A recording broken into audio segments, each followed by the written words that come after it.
Welcome to the Good Shepherd and the Child podcast, where we explore the spirituality of the Christian child through the method of the Catechesis of the Good Shepherd. I am your host, Carrie Mecki Lozano, with my dear friend Anna Hurdle as my co-host. Today we have Joann Terranova back on the podcast as our guest, and she is exploring with us how to create an environment for cosmic education. So our last episode, we had Laura Achitulo speak about cosmic education, what it is, how it applies to our work in the atrium, and how it connects to peace. And so today we're going to explore, okay, so what do we need to do to create an environment that is conducive for cosmic education? And Joann speaks beautifully into that. Joann has served as a pastoral assistant for children's ministry in Catholic parishes, and she began her involvement in the Catechesis of the Good Shepherd back in 1998. She helped to begin the atrium at St. Michael's in Olympia, Washington, and she currently serves as a toddler catechist. Her ministry as a formation leader began in 2007, and she is recognized to serve as a formation leader in level 1, 2, and 3. She also holds a bachelor's degree in religious study and psychology, a master's in adult Christian community development, and a master's in pastoral studies with an emphasis in catechesis of the Good Shepherd from Aquinas Institute. I hope you enjoy. Joann, welcome to the Good Shepherd and the Child podcast. Thank you. We're so happy to have you back again. We're going to continue this conversation about cosmic education. Such an important topic when we're discussing the second plane child. Mm-hmm. And such a big topic. Yeah.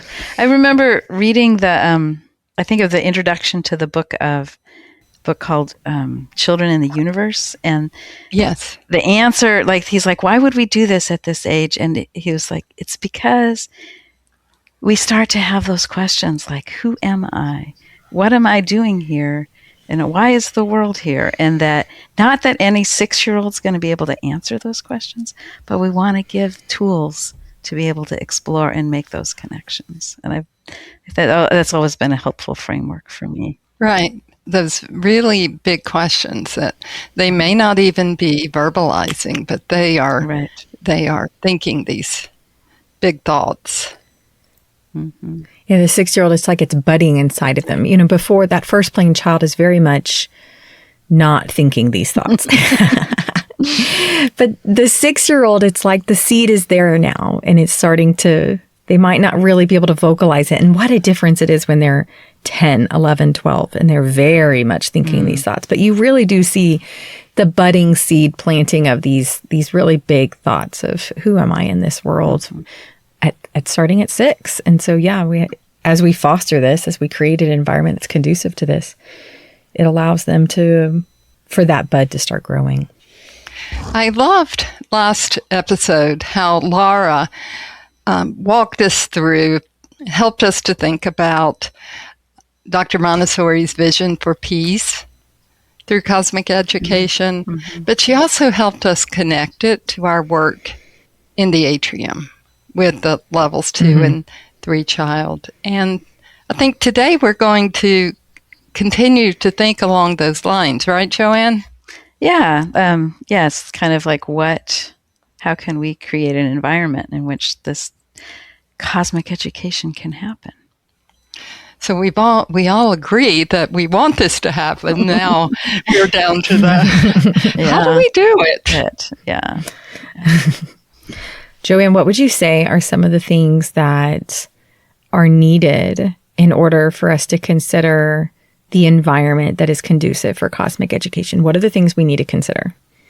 Yeah. Well, first of all, I think one of the gifts of Montessori education, or an approach that I think is helpful here, is that we're about kind of given the big picture first before we zero in on the details. And we see this in how, like in the atrium, we present biblical geography. It's like, let's look at the world, and then, which represents kind of a difference than in more traditional education models.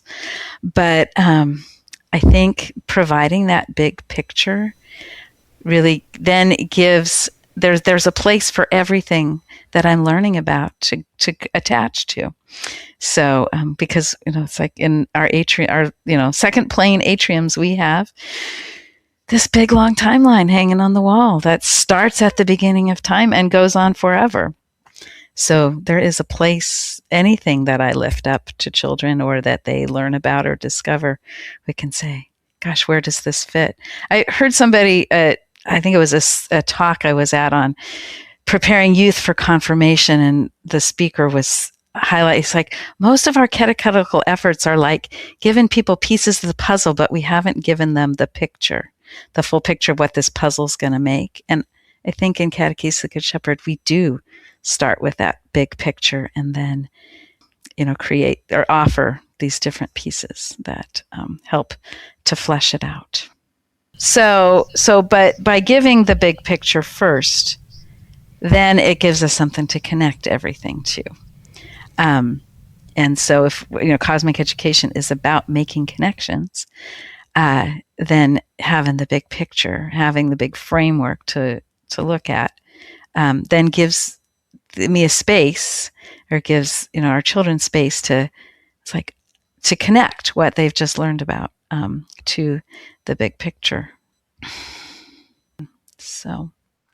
Yeah, because when you can see the bigger picture, you can see how everything is connected. And when we isolate something, like how you said, like just talk about our town, you don't see our connection of our town to the whole world. But if you start at the whole world and then eventually get to our town, you see that connection. So yeah, I could totally see how the big picture is a beautiful gift towards cosmic education and important for creating that environment that's conducive for it. Yeah. And then by the time it gets to oneself, ourself, that is time that typically when one is starting to think about personal response. How do I respond to this? What is my work? What is my task in this great history? Yeah. And how neat for that to be, again, in context of the big picture, that interconnectedness. Like it puts the purpose of my task in an other standpoint rather than a self standpoint. Like if I'm looking at all people of all time and my place in it, from that angle, big to little, it just has more of a communal aspect, a communal motivation, right? Versus if it was the other way around, focuses on my place in it first, it just has more of a self-motivation. Does that make sense what I'm trying to say? Like, I just think it puts it into proper context. Yes. Yeah. Yes. And I'm thinking about, it's like I watched, many of the children I've worked with kind of fall in love with this image of the parousia, and, that they want to be people that are helping make that happen. Yeah. It's like, would I like in another context, another approach to, would I have lifted up parousia as, but I think I love the way that, we give the big picture and we're all headed in the same direction. So. Well, what else? What else is important for creating an environment for cosmic education? Yeah, I think often a big struggle in atrium communities is offering enough time to allow the children to do the work, to make the connections. Right. I hear people, it's like, yeah, we only have 45 minutes, or, and I just know that the more time we can give children, the deeper they're going to be able to go. And that this isn't, because we're not about like, let me fill your head, or let me tell you what you need to know. We want to create the space to make the discovery. And that takes time. Like, it's like making bread, growing a garden. It's like, we have to give it the time that it's going to need. It's like we can't stand there and say, okay, start growing. Okay, learn this thing. All right, time's up. So the time is just so important. And I think that a lot of people out there realize that, but the reality is many catechists don't have it within their authority to make it happen. Yeah. I have found that it's important to, while we often can't insist or make those decisions that would allow for the 2-hour work cycle, that we never stop saying it. Yeah. Yeah. Fighting That for we it. all, Yeah. Whenever we're speaking of the work, this is what we're working toward. Mm-hmm. Ideally, this is what we need to be doing. We're in a transition. Right. Mm. And can we, what's the next step we can take that will get Right. us? Even get if it's us there. 15 more minutes. Yeah. Right. Baby steps. Yeah. The other thing with the gift of time that I'm thinking about that kind of relates back to this idea of the big picture is we also need time to go back to those cosmic themes that we often do at the beginning of the year with the history of the kingdom of God or the plan of God in level 3. But we don't see those as one and done presentations and that it's up on the wall and we just continue to revisit it as a reference point, either as our beginning or as our ending, our presentations, so that they do start making those connections on their own. Right.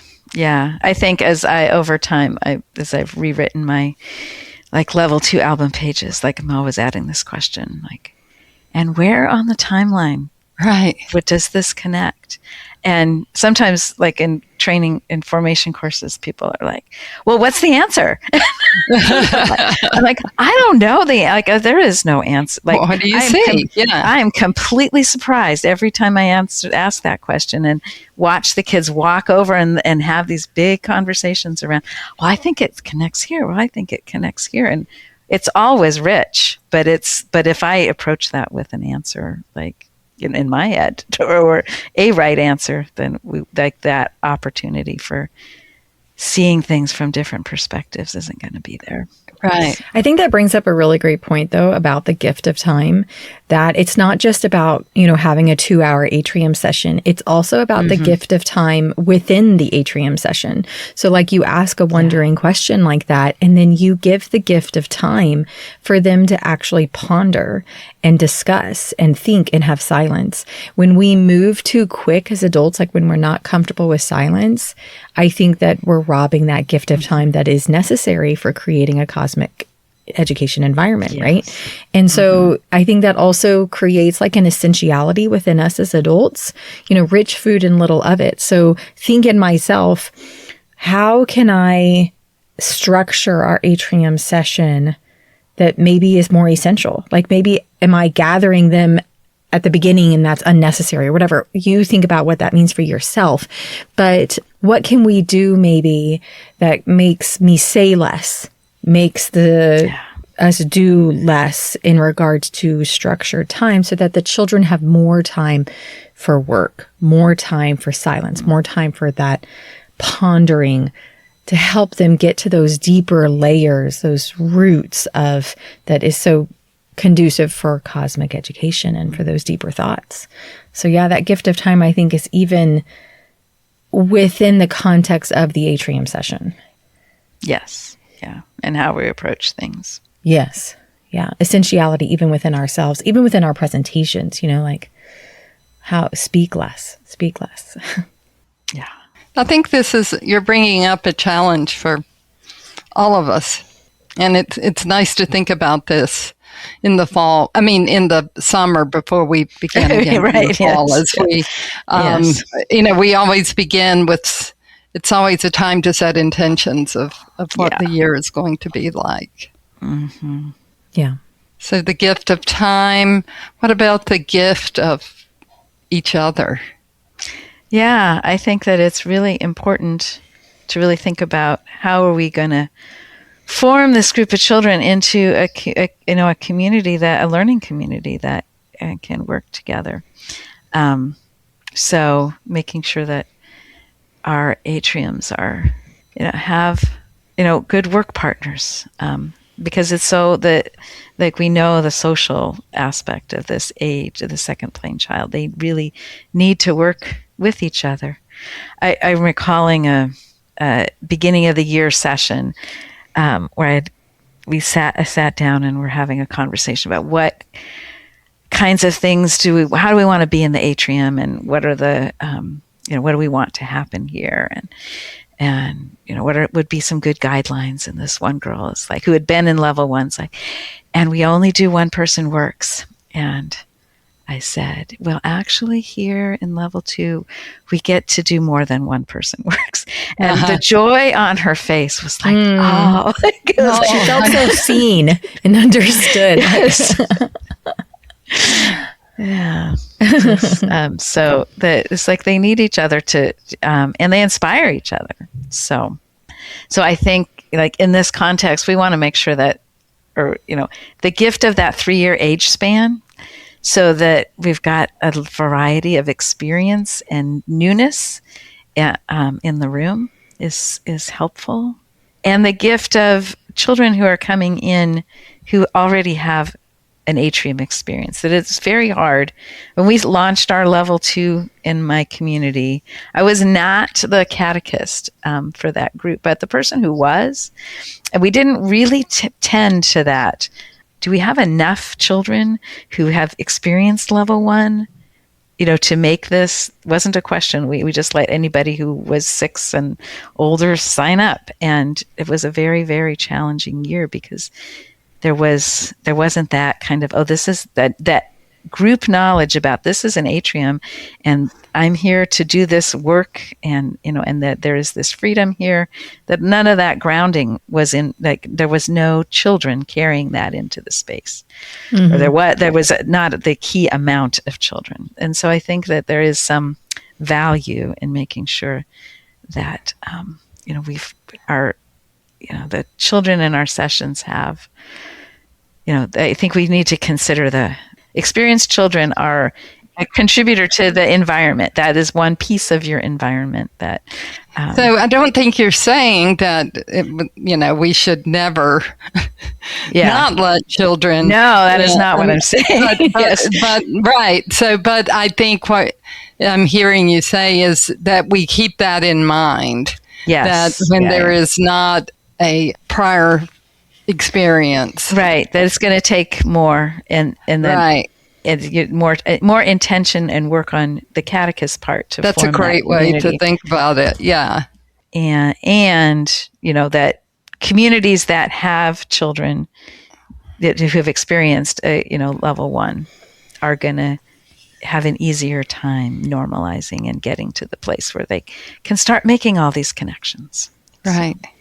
And then also to lean into those kids with atrium experience, like that, yes, that cosmicness of, we all have a place. So you have this kid who has experience or does know how to do this work, or can guide them in the art cabinet or whatever, to lean on that gift, lean on that knowledge, especially in the second plane, right? I think it was Carolyn Colehouse that talked about putting on a lens to look for each child's gift, like put on those lens of searching for their gift.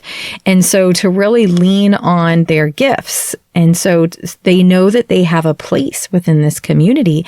But then also the kids that are brand new, their inexperience is a gift to the community, right? Mm-hmm. Like you needing help from someone else is a gift to this community, because it allows this other person to love you in this specific way and to grow in their own expertise and confidence and etc.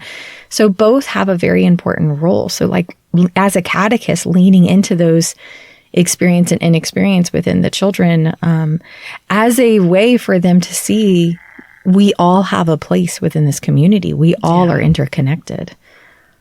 Yeah. So I am remembering a learning I have about the theme of hospitality, that when we do hospitality well, that it releases the gifts that the people are bringing for the whole of the community. So I just think that, with what you're speaking about, just really everybody's walking through the door with a gift. And, if we're creating that environment that where all are welcome, then those gifts can be shared. Yeah. I remember her talking about, especially with those kids that might be a little bit more difficult to really put on that glasses of looking for their gift, because, they tend to hear a lot of the negative about their personality. Mm-hmm. But so for us in the atrium, in this community, we are going to point out your gifts. We're going to notice the gifts that you bring to this community, and it's going to have a place within this community that is valuable. And God, what a beautiful lesson towards interconnectedness, towards cosmic education that is, especially for this child who probably doesn't get it in very many places. Yeah. Yes. I'm recalling I think it was a level 3 group I was working with, and it was early in the year, and we had kind of made our list of what we want our atrium to be like, what our kind of guidelines we wanted to follow. And I'm like, who wants to take this and make some beautiful sentences for us out of this? And so we can post it on our wall. And this group of three or four boys came together, and they kind of must have been, it was a homeschool group, they had probably done some study on U.S. history, but they really took on we are like the framers of the Constitution. They nicknamed each other different of these characters from U.S. history but they really entered into this. This was really important work for them, and I could tell that it was, that they in there kind of working together to make our kind of group covenant or contract, that they were recognizing each other's gifts and what they were bringing to the table. I love that. And not only were they doing that, they were also on display for the rest of the community to watch. Yeah. You mean they're allowed to do that? Yeah. I think I would do it like this, so it just starts sparking other ideas into other areas of work. Mm-hmm. I love that. So moving into this idea of work, what I see you talking about also is providing inspiration. Yeah. Yes. And that's different from the adult going, you can do it. Right. Yeah. Nice. I'm always looking for that sound that goes, oh. Yes. Yeah. I got you. I think it took me a long time, but one of the places I love to be, especially in a level 3 environment, is to get to the place where I'm choosing my work and I'm doing work too. And then if I'm paying it, what's God calling me? If I have that space, and I think when I talk to other people about this, how do you, I can't imagine that. But I feel just being a good work model yourself can be an inspiring thing to children. I recall, and sometimes I will start a work and pass it on. If somebody comes along, it's what are you doing? I like to write acrostic poems. Well, I take a concept like I might have introduced at the beginning of the year, cosmic communion, and I'll write it down the page, and then I'll start writing words, and and I'll say, hey, do you want to help me with this? And before long, they've kind of completed the acrostic poem. Or taken, yes, I can finish that for you. Yes, or do another, it's maybe you want to do one with parishes. Right. But also, children can inspire each other too. That you're not the only model in the room. We're all models for each other of good work. So. Anna, you talked about, what was the word that you used for the material for Bambini that have gone through your atrium, but you've collected some of their materials that they've completed. What did you call that? I don't know if that was me. Yeah, it was, because you talked about a young man who came back and asked if their missal was still there. So it's a missal. Yeah, Yes. but it was like a collection of, once they have finished their work in the atrium. How you keep exemplars of. Exemplars. Yeah, I so think they it was Kathy that actually used a term. Oh, okay. Oh, okay. Well, so like this idea, though, of having some work that children have completed. Legacy work, I think is what she work. called That's it. what she called it. Yes. Yes. That they can choose to leave it in the atrium for future children to see.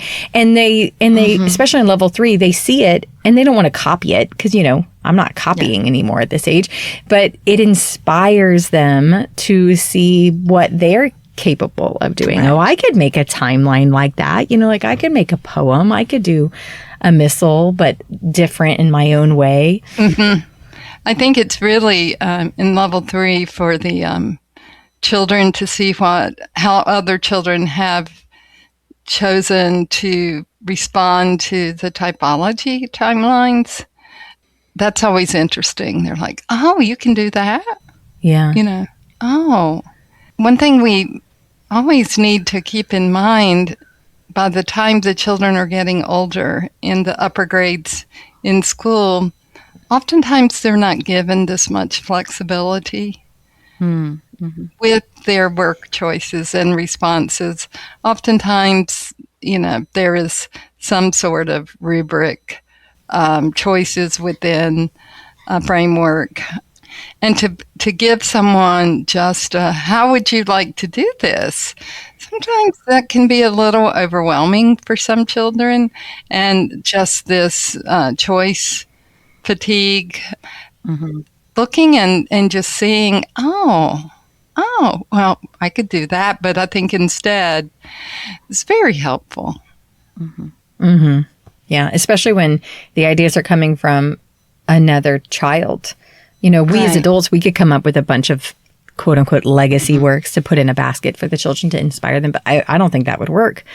I think it's the fact that other children have done this that makes it so inspiring. But Joann, would you speak into, so how does this connect to cosmic education? So how is work and the gift of work and us making sure that we are creating an environment that's conducive for work, how does that connect us to cosmic education? Well, part of what I'm thinking of is like, it's not our work to make the connections. If I can create the space where somebody can make the discovery, then they own it. It's in them. It's not an external kind of. It's more more ingrained or in their bones, so to speak. And so it's like I want to create the space where the discovery can happen. I don't want to tell you that we are the sheep, right? So I guess as far as cosmic education goes, like, because everything has a place and is connected to everything else, you're going to make connections that I'm not capable of making. Having the freedom to do, a work and to choose that work, is going to allow me to make discoveries that more that create that space for more discoveries to happen and more of that internal work that we're kind of about fostering. Does that make sense? Yeah, I feel like it connects very much with what you were speaking about with time. When they can freely choose their work, it gives the children the space to be able to make those discoveries that will be root deep, not surface level. It will actually have some deeper effect onto their thoughts and their dreams and their ideas and everything, rather than if we just told it to them. Where those discoveries happen is in the silence, is in the work, is in the space that we give them to make those discoveries. Yeah. Also I'm reminded of the need to keep a positive attitude toward work, how important that is for us as adults, so that we don't inadvertently pass on negative connotations about work as something to be dreaded, because again, the older children are maybe starting to have some of that. I've got to do this, I've got to do that. But if we think back of Montessori's words about work being a vital instinct, and that truly children love to work. And so just trying to keep nurturing that idea of we get to do work as opposed to we have to do work. Right. Yeah. And then on a larger plane, starting to think about work in the kingdom. What is the work? What are the gifts that God has given me to contribute what work I could do to help spread this light, right? To bring about parousia, to build the kingdom. It's a big question that the second plane child is so ready to be asking. What else, Joann? What other gifts do we have that can help create an environment for cosmic education? Yeah, well, we have the atrium itself. I mean, we are creating a space that is meeting. The prepared environment. The prepared environment, yes. And just that there is space in our communities that says, this is for you, and a place for you to explore this way. But I also, Montessori talks a lot about, as the child gets older, like they also need to access the wider world. And so I would say there's this idea of elementary children going out in a Montessori, like that they're a Montessori style field trip where the children are deciding where to go and, kind of facilitating, making the calls to schedule things. I have attempted to do this in my atriums, we don't have the gift of time in 2 hours every week to do this kind of big planning and have run into, but I do think it's something to kind of hold up as a possibility. I have had one going out that I thought was pretty successful, but I do think it's an important concept to know about and to kind of, how can we create those places where the children are accessing the outside community and having experiences. I've had children in level 3 who have planned like a prayer service that they wanted to do in the church. And so we talked as a group, okay, what do we need to do to make this happen? Who do we want involved? Okay, we need to go talk to the secretary to book the church for this time, or, those details that you ask the question and then they find the solution to in order for them to make that a possibility. And that was neat. And the parents were involved in that, and they used the AMBO, and it was really fun. Sounds lovely. So we can get glimpses of it in our kind of microcosm of of a bigger Montessori picture. Yes. The one thing that I did do, and it was a while back, it was like one of those Jubilee years, and so there was these pilgrimage opportunities in our diocese. And so we did a pilgrimage to our cathedral, but we invited other level 3 communities in other churches. There was, in our area, there was only like 2 or 3 of them at the time. So we gathered at an atrium that was close to our cathedral and had lunch together, and then went and had a tour of the cathedral. And it was a lovely experience to see the bigger church. Yeah. So that is really cool. There are some atria where the level 3 children might call and set up a tour of a synagogue. Yes. We've done a museum before with a civil rights theme, again, level 3, that sort of thing. But for us, we tend to stick to opportunities where we can walk. Yes. And that way we don't have to worry about transportation issues and that sort of thing. Yeah. Whereas when I was teaching full time in a regular Montessori classroom, we would take the city bus. Yeah. So just plan, what are the resources in your community? I also think it's, like you said before, even though you may not fully implement this in the time and space of a 2-hour weekly session, it's still important to know about it. Yeah. Well, are there any other gifts that you want to lift up that would help us create an environment for cosmic education, Joann? I just, always it's so important to spend some time in self-reflection and personal growth, doing some preparation for ourselves.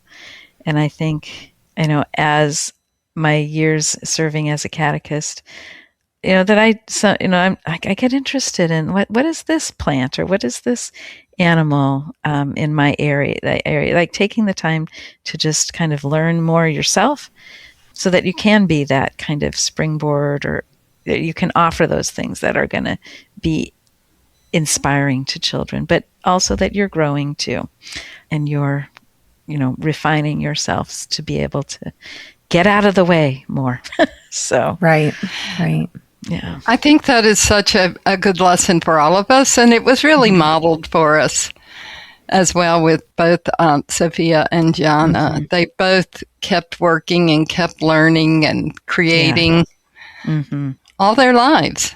I think that self-growth is so important in this work. It's just, without it, I think we revert back to our natural norms or what we grew up with. Like, I think it takes that self-growth, that attention to internal observation and growth in order for us to continue to grow into that new adult that God is asking us to be for these children.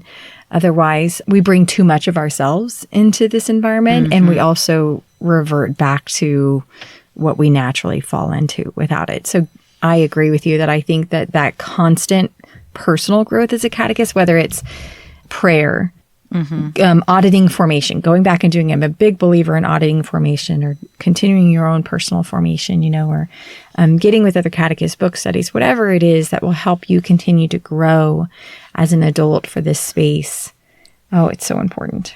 Of course, the Aquinas Heritage courses will be available next year. Another good opportunity. I agree. That's a good one. Well, what I think is really neat about this whole list that you've created of gifts to help us create an environment is all of them are naturally a part of our work. We just have to, I guess, kind of move out of the way, or try and make sure that there's space for time, make sure that there's space for work, like just kind of get out of the way of these things that are naturally characteristics of our work in the Catechesis of the Good Shepherd. Not necessarily new things we need to bring in. Everything you listed is part of the Catechesis of the Good Shepherd. Right. And it requires a comfort as well, a comfort of allowing things to happen as opposed to making things happen. Yes. So you create this environment, and then you see what gifts emerge. Right. Well, this has been really great. I love this so much because, like I said, you're lifting up the things that are just already part of our work, but just kind of helps us to focus on them and the value that they bring into this really important topic of cosmic education. So I have just really enjoyed this conversation, and just made me really feel like, as a catechist, but also as a mother, to make sure that I'm paying attention to each of these things as important rules in this idea of, peace and interconnectedness. And so thank you for adding a practical aspect to this deeply philosophical subject. How do we do it? So you've given us lots of good ideas. I agree. Thank you. Thank you so much, Joann. Thank you. You're welcome. Glad to be here. Okay, Anna, I have another listener question for us today. This one says that we are all getting prepared to begin our atrium year soon. It would be so helpful to have podcasts dedicated to what the first month or so should look like in level 1 and level 2, and with some practical ideas and tools. So for this one, I thought we've answered this. So I want to point people to specific podcasts that really dive into the beginning of the year with both the first level 1 and with level 2 and 3. So that's episode 98, where we talk about it for level 1, welcoming the children. And that was with Mary Marioni. And then we had episode 122 and 123 with Lynn Worthington and with you, where we discuss welcoming the level 2 and level 3 child. And so I want to point people to that resource. But I thought that you and I could also just give one tip of a practical idea of beginning the atrium year. So I can do level 1 if you want, and you want to do level 2 and 3? Sure. So why don't you do level 1? Okay, so I think one practical tip that I really like for level 1, I got this from Claire Paglia. She spoke about it on the podcast probably a couple years ago now, but she talked about how she will gather. This is not the first time, so not the introduction to the atrium with enthronement of the Bible, not that week. Maybe week 2, week 3, week 4.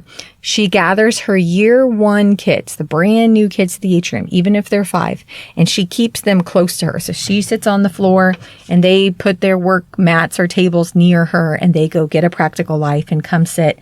And she shows one child how to do it and they work with it while then another child goes get a practical life.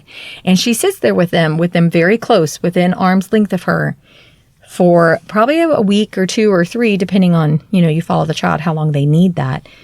But that allows you to really focus on the first year children, that one catechist, while your co-catechist is able to focus on the returning kids who already know some of those practical lives already. And then these first year kids are able to grow in their muscle of freedom before they get full freedom, right, in this space. Mm-hmm. And they're able to learn the work cycle. They're able to learn a whole bunch of the practical life. And you're right there with them, watching them and observing them, that kind of thing. I think that's just a really great tip that has really made a difference in the beginning of my level 1 Atria year. Okay, so what about you for level 2 and 3? Well, for levels 2 and 3, I can pretty much even speak to those as a group. When the children move from level 1 to level 2 specifically, we need to keep in mind that not all of them have fully crossed into the second plane. Usually they have 1 foot in the first plane and 1 foot in the second plane. It can really vary per child. But we want the children, when they move into the second plane or to the second atrium, to see the environment, see some comforting, familiar materials such as the kingdom parables, the prayer table. Maybe they'll find the infancy narratives. But guess what? There's all this new stuff. So there is this combination of old friends and, wow, what is this cabinet with a bunch of books in it? And what is this big strip on the wall?